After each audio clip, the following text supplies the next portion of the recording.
자려고 누웠는데 잠이 좀 안 와서 계속 유튜브로 이것저것 보다가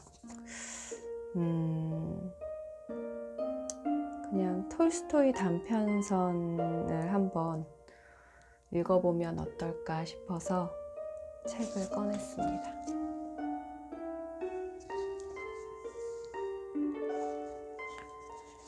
사람은 무엇으로 사는가? 어떤 구두장이가 아내와 자식을 데리고 한 농가에 새들어 살고 있었다. 그는 집도 땅도 가지고 있지 않았으며 구두를 만들고 고쳐서 그 품삯으로 살아가고 있었다. 그런데 빵값은 비싸고 품삯은 헐했기 때문에 버는 것은 모조리 먹는 데 써버렸다. 그래서 구두장이와 아내는 둘이 공동으로 입는 양가죽 외투를 사야겠다고 벼르고 있었다. 가을이 되자 구두장이는 약간의 여유가 생겼다. 3루블짜리 지폐가 아내의 장롱 속에 있었고 또 마을 농부들에게 꿔준 돈이 5루블 20코페이가량 있었다. 그래서 구두장이는 아침부터 양가죽을 사려고 마을에 갈 채비를 했다. 그는 아침 식사를 마치자 털가죽 외투 위에다 솜을 두른 아내의 무명 재킷을 껴입고 그 위에 긴 모직 외투를 걸쳤다. 그런 다음 3루블짜리 지폐를 호주머니에 넣고 나뭇가지 하나를 꺾어 지팡이로 삼아 떠났다. 마을에 도착한 구두장이는 어느 농부의 집에 찾아갔는데 주인이 없었다. 농부의 아내가 일주일 안으로 주인 편에 돈을 보내겠다고 약속했을 뿐 돈은 갚아주지 않았다. 구두장이는 또 다른 농부에게로 갔다. 그 농부는 돈이 한 푼도 없다고 딱 잘라 말하고 장화를 고친 값 20코페이카를 줄 뿐이었다. 구두장이는 양가죽을 외상으로 사려고 했으나 가죽 장수는 외상을 주려고 하지 않았다. 돈을 가지고 와요. 그러면 마음에 드는 걸로 줄 테니까. 외상값을 받는다는 게 얼마나 어려운지 우리들은 너무나 잘 알아요. 이렇게 구두장이는 겨우 구두를 고친 값 20코페이카를 받고 어느 농부에게서 낡은 털 장화에 가죽을 대어 꿰매는 일을 맡았을 뿐이었다. 구두장이는 속이 상해서 20코페이카를 몽땅 털어 보드카를 마셔버린 다음 양가죽도 사지 못한 채 집을 향해 걸었다. 아침에는 좀 추운 것 같았지만 보드카를 한 잔 마시고 나니 외투 따윈 입지 않아도 될 만큼 몸이 후끈거렸다. 구두장이는 길을 걸었다. 한쪽 손으로는 지팡이로 울퉁불퉁 언 땅을 두드렸고 다른 한쪽 손으로는 털 장화를 휘두르면서 혼잣말을 했다. 젠장, 외투 같은 건 입지 않아도 따숩기만 하군. 작은 걸로 한 병 마셨는데 온몸에 피가 다른 박질 치는구먼. 모피 외투 따윈 필요도 없을 정도야. 난 이런 사나이라고. 아무렇지도 않아. 난 모피 외투 따윈 없어도 살 수 있어. 그런 건 한평생 필요 없어. 다만 마누라가 가만히 있지 않을 거란 말이야. 그게 개운치 않아. 나는 죽어라 일하는데 날 아주 깔본단 말이야. 가만히 있자. 너희들이 이번에 돈을 갖고 오지 않으면 모자를 잡아 벗기고 말 테니. 내가 그렇게 하고 말고.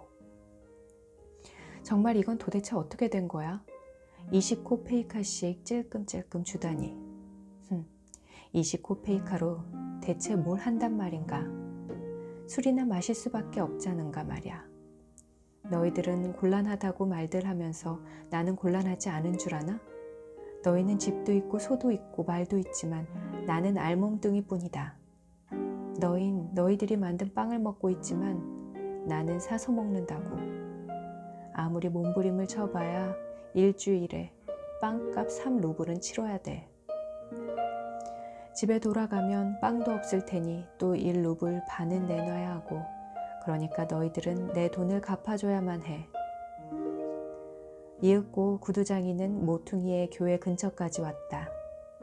교회 뒤에 무엇인가 허연 것이 보였다. 구두장이는 유심히 살펴보았지만 이미 땅거미가 지기 시작해서 무엇인지 알아볼 수가 없었다. 여기에 돌 같은 건 없는데 소인가? 그런데 짐승 같지도 않아. 머리는 사람 같지만 사람치곤 너무 희군. 그리고 사람이 이런 데 있을 리가 없지. 그는 좀 더 다가갔다. 물체가 똑똑히 보였다. 이게 웬일인가? 아니나 다를까 사람은 사람인데 살았는지 죽었는지 알몸으로 교회 벽에 기대 앉은 채 꼼짝도 하지 않았다. 구두장이는 무서운 생각이 들었다. 어떤 자가 이 사나이를 죽이고 옷을 벗겨 여기 버린 모양이군. 너무 바싹 다가갔다가는 나중에 무슨 변을 당할지도 모르겠는걸. 구두장이는 그냥 지쳐서 교회 모퉁이를 돌았고 사나이의 모습은 보이지 않게 되었다. 구두장이는 교회를 지나서 사나이가 있는 곳을 돌아다 보았다. 사나이는 벽에서 떨어져 움직이기 시작했다. 어쩐지 이쪽을 보고 있는 것 같았다. 구두장이는 더럭 겁이 났다. 가까이 가볼까? 그냥 지나쳐 갈까? 혹시 갔다가 무슨 봉변이라도 당하면 큰일이지. 저놈이 어떤 놈인지 모르잖아. 어차피 좋은 일을 하고서 이런 데 왔을 리는 없고 가까이 가면 무섭게 덤벼들어 날 목 졸라 죽일지도 몰라. 그렇게 되면 꼼짝없이 죽는 거야. 설령 목 졸라 죽이지는 않더라도 시끄러운 일이 벌어질 게 뻔해. 저 벌거숭이 사나이를 어쩐다. 내가 입고 있는 것을 홀랑 벗어줄 수도 없고. 그냥 지나쳐 가자. 자기라. 그렇게 생각하면서 구두장이는 걸음을 재촉했다. 거의 교회 앞을 다 지나치게 되자 양심이 고개를 쳐들었다. 구두장이는 길 한복판에서 걸음을 멈추고 혼잣말을 했다. 도대체 너는 뭘 하는 거야? 세몬, 사람 하나가 봉변을 당해 죽어가고 있는데 겁을 집어먹고 슬쩍 도망치려고 하느냐? 내가 뭐 큰 부자라도 된단 말이냐? 가진 물건을 빼앗길까봐 겁이 나는가? 세몬, 그건 잘하는 일이 아니야. 그리하여 세몬은 사나이에게로 되돌아갔다. 세몬은 그에게 다가가 자세히 살펴보았다. 아직 젊은 사나이여서 힘도 있을 듯하고 몸에 얻어맞은 흔적도 없었다. 몸이 꽁꽁 얼어 말을 듣지 않는 모양이었다. 벽에 기대 앉은 채 세몬 쪽을 보려고 하지 않았다. 쇠약해질 대로 쇠약해져 눈을 뜰 수도 없는 것 같았다. 세몬이 다가가자 사나이는 그제야 정신이 든 듯 고개를 돌리더니 눈을 뜨고 세몬을 바라보았다. 세몬은 그 사나이의 시선이 마음에 들었다. 그래서 털 장화를 땅바닥에 내동댕이 치고 허리띠를 끌러 그 허리띠를 털 장화 위에 놓은 다음 외투를 벗었다. 이러고 있을 때가 아니야. 자, 이걸 입어요, 자. 세몬은 사나이를 부축하여 일으켰다. 사나이는 일어서서 세몬을 보았다. 자세히 보니 깨끗한 몸에 손도 발도 거칠지 않았고 귀여운 얼굴을 하고 있었다. 세몬은 그 어깨에 외투를 걸쳐주려 했으나 팔이 소매 쪽으로 잘 들어가지 않았다. 세몬은 두 팔을 끼워주고 옷자락을 잡아당겨 앞을 여며준 다음 허리띠를 메어주었다. 세몬은 헌 모자도 벗어 벌거숭이 사나이에게 씌워주려고 했으나 나는 민머리지만 이자는 고수머리가 더부룩하게 자라있어 이렇게 생각하고 모자를 도로 썼다. 그보다도 이 젊은이에게 신을 신겨줘야지. 구두장이는 사나이를 앉히고 털 장화를 신겼다. 이제 됐다. 자, 이번엔 좀 움직여서 온몸을 녹여야지. 뒷일은 내가 걱정하지 않더라도 다 잘 될 거야. 자네 걸을 수 있나? 사나이는 멀거니 서서 감격한 듯한 표정으로 세몬의 얼굴을 바라보았으나 말은 전혀 하지 않았다. 왜 아무 말도 하지 않는 거야? 이런 데서 겨울을 날 셈인가? 집으로 돌아가야지. 자, 여기 내 지팡이가 있으니까 몸이 말을 듣지 않거든 이걸 짚어요. 자, 자, 걸어요, 걸어. 그러자 사나이는 걷기 시작했다. 그는 조금도 뒤처지지 않고 잘 걸었다. 두 사람이 길을 걷기 시작했을 때 세몬이 물었다. 자네 대체 어디서 왔나? 나는 이 고장 사람이 아닙니다. 이 고장 사람이 아니라면 내가 다 알지. 그래, 왜 이런 데까지 오게 됐나? 교회 근처까지 말이야. 그건 말씀드릴 수 없습니다. 틀림없이 나쁜 놈들이 이런 짓을 했겠지? 아무도 나를 혼내지 않았습니다. 나는 신의 벌을 받았죠. 물론 만사가 신의 뜻이면은 틀림없어. 그렇더라도 어디 좀 들어가 쉬어야 할 텐데 자네 어디로 갈 건가? 어디든 마찬가지입니다. 세모는 깜짝 놀랐다. 불안당 같지도 않고 말씨도 공손한데 신상에 대한 이야기를 하려 하지 않았기 때문이다. 그야 물론 세상에는 말 못할 일이 많기는 하지. 세모는 사나이에게 말했다. 어때? 우리 집에 가는 게. 거기 가면 불을 쬐을 수 있어. 세모는 집을 향해 걸었다. 낯선 사나이는 한 발짝도 뒤떨어지지 않고 나란히 따라 걸었다. 찬바람이 세모의 외투 밑으로 스며들었다. 차차 술이 깨면서 추위가 느껴졌다. 세모는 코를 훌쩍거리며 몸에 걸친 아내의 재킷 앞섭을 여미고 걸으면서 생각했다. 아니 이건 어떻게 된 일이람? 모피 외투를 장만하러 갔다가 외투는 뺏기고 벌거숭이 사나이까지 거느리게 됐으니 이거 마트료나가 알면 야단일 텐데. 마트료나를 생각하자 세몬의 마음은 우울해졌다. 그러나 옆에 낯선 사나이를 쳐다보고 교회 뒤에서 자신을 쳐다보던 이 사나이의 시선을 생각해내자 금세 마음이 유쾌해졌다. 세몬의 아내는 일찌감치 일을 마쳤다. 장작을 패고 물을 깃고 아이들과 같이 저녁 식사를 끝마치고 생각에 잠겼다. 빵을 굽는 일을 오늘 할까 내일로 미룰까? 아직 큰 것이 한 조각 남아 있었다. 세몬이 거기서 점심을 먹고 온다면 저녁은 그리 많이 먹지 않겠지. 그렇게 되면 내일 빵은 이것으로 충분하다. 마트료나는 빵 조각을 만지작거리며 생각했다.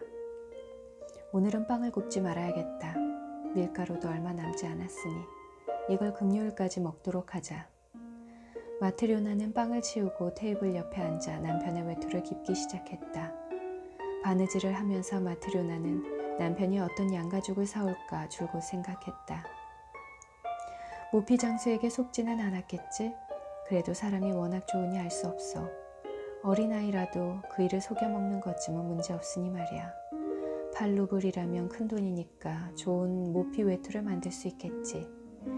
비록 다름 가죽은 아니지만 어쨌든 모피 외투를 살 수는 있어. 작년 겨울에는 모피 외투가 없어서 얼마나 고생을 했던지. 강에 갈 수나 있었나 산에 갈 수가 있었나. 지금도 그렇지. 그이가 옷이란 옷은 모조리 입고 나가버리니까 난 걸칠 것도 없어. 이제 올 때도 됐는데 아니 이 양반이 또 술 타령을 하고 있는 게 아닐까? 마트료나가 그렇게 생각하던 순간 현관의 계단이 삐걱거리면서 누군가 들어오는 소리가 났다. 마트료나가 바늘 결에 바늘을 꽂고 입구 쪽으로 가서 보니 사나이 둘이 걸어오는 게 아닌가. 세몬 옆에 낯선 사나이가 맨발에 털 장화를 신고 모자도 없이 서 있었다. 마트료나는 당장에 남편이 술을 마셨다는 것을 알았다. 역시 마시고 왔구나. 남편은 외투도 입지 않은 속옷바람이었고 게다가 손에는 아무것도 들지 않은 채 말없이 서 있었다. 마트료나는 화가 치밀어 올랐다. 그 돈으로 몽땅 마셔버린 게 틀림없어. 알지도 못하는 건달하고 퍼마시고 한술 더 떠서 그 작자까지 끌고 왔구먼. 마트료나는 두 사람을 앞세우고 뒤따라 들어가다 생판 모르는 젊고 빼빼 마른 사나이가 입고 있는 외투가 바로 자기 것임을 알았다. 집 안으로 들어온 젊은 사나이는 그 자리에 선 채 움직이지도 않고 눈을 쳐들지도 않았다. 그래서 마트료나는 필경 무슨 잘못을 저질러서 겁을 내고 있는 것이라고 생각했다. 마트료나는 얼굴을 찡그린 채 페치카 쪽으로 떨어져서 두 사람의 거동을 살폈다. 세모는 모자를 벗고 태연하게 의자에 앉았다. 여보, 마트료나, 식사 준비를 해야지.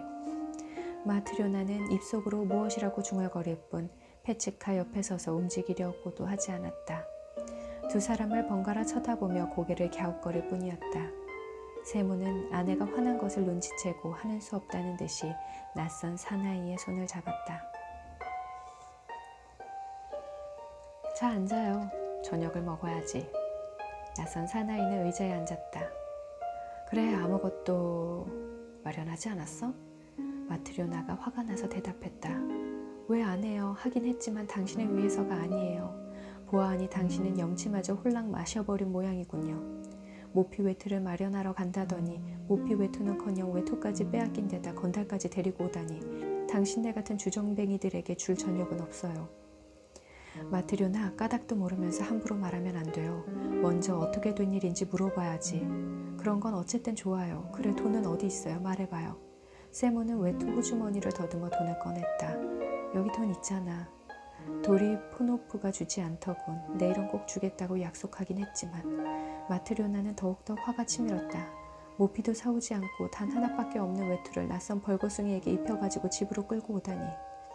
마트료나는 테이블 위에 돈을 집어 장롱 속에 넣으면서 말했다. 저녁은 없어요. 벌거숭이와 술주정뱅이를 일일이 아랑곳하다간 여보 마트료나, 말 좀 삼가요. 내 말 좀 들으라니까.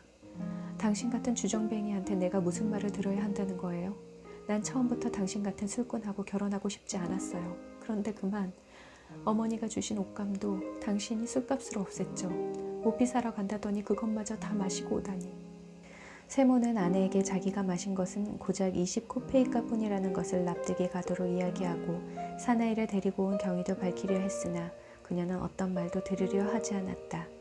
어디서 쏟아져 나오는지 단번에 두 마디씩 내뱉으니 세모니 끼어들 새가 없었다. 10년도 더 지난 옛날 일까지 들춰내는 판이었다. 마트료나는 마구 욕설을 퍼부으면서 세몬에게 달려가 옷소매를 부여잡았다. 자, 내 옷을 돌려줘요. 하나밖에 없는 내 옷을. 뺏어 입고 염치도 좋지. 빨리 이리 벗어놔요. 이 못난 인간 같으니. 차라리 죽어버리는 게 낫지. 세몬이 아내의 무명 재킷을 벗으려 하는데 한쪽 소매가 뒤집어졌다. 그때 마트료나가 그것을 잡아당겨 흠질한 옷의 솔기가 부드득 뜯겨나갔다. 마트료나는 재킷을 빼앗아 입고 문 쪽으로 달려갔다.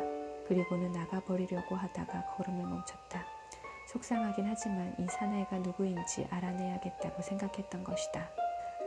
이 영상 좋아하실지 잘 모르겠어요. 그러면 잠 못 주무신 분들은 자, 이제 주무세요. 저도 간단하게 편집을 해서 올리고 잠을 잘까 싶습니다.